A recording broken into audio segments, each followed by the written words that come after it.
ఐబ్రోసా ma'am? Okay, కూర్చోండి. అయిపోతుంది.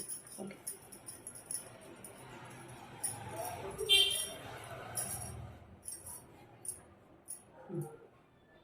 Okay ma'am, ఒకసారి చూసుకోండి షేప్.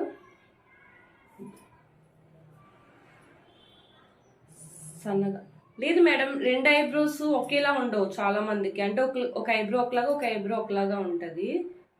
మీకు ముందు నుంచి ఉంది అలానే. ఒకసారి చూసుకోండి. చూసుకోలేదా? ఒకసారి చూసుకోండి అయితే. సరిపోయిందా? ఓకే. ఇలా చాలా మంది ఐబ్రోస్లో మిస్టేక్ చేసే ఉంటారు. అండ్ ఆ మిస్టేక్ని వాళ్ళు చాలా చక్కగా కవర్ చేస్తారు. మీరు ఎప్పుడైనా ఐబ్రోస్ చేయించుకునేటప్పుడు ఖచ్చితంగా పర్ఫెక్ట్గా వాళ్ళకు ఒకటి చెప్పండి, బ్రాడ్గానే చేయమనండి.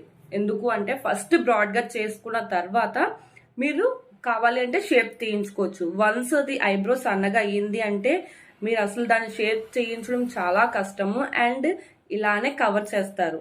ఎలా అంటే మీకు ఆల్రెడీ సన్నగానే ఉంది ఐబ్రో అని కానీ, లేదా మీకు చాలా తిన్న ఐబ్రో ఉందని కానీ, లేదా రెండు ఐబ్రోస్ ఒకలా ఉండవండి, చాలా మందికి వేరేగా ఉంటుంది, మీరు ముందు చెక్ చేసుకోలేదని.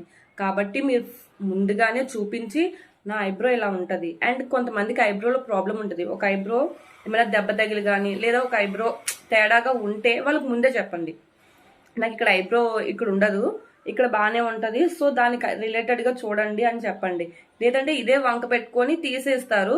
లేదు అని మీరు అడిగితే వాళ్ళు ఒకటే చెప్తారు, మీకు ముందు నుంచి లేదు కాబట్టి మేము దీన్ని కూడా తీసేసామంటారు. కాబట్టి ఫస్ట్ ఐబ్రో ఎప్పుడు కూడా మీరు బ్రాడ్గానే చేయించుకోండి. ఆ తర్వాత మీరు షేప్ తీయించుకోండి. ఎందుకంటే ఒకసారే మీరు తీసేసిన తర్వాత పెట్టాలి అనేది అది వాళ్ళు ఏం చేయలేరు, వీళ్ళు ఏం చేయలేరు. అండ్ అలాగే ఇంకో విషయం ఏంటంటే ఐబ్రో చేసేటప్పుడు స్కిన్ని ఇలా గట్టిగా లాగి టైట్గా పట్టుకోండి. అప్పుడు మీకు స్కిన్ కట్ అవ్వదు, హెయిర్ కూడా రూట్ నుంచి వస్తుంది. అండ్ అలాగే పెయిన్ కూడా కొంతవరకు రిలీఫ్ ఉంటుంది. గుర్తున్నాయి కదా పాయింట్స్?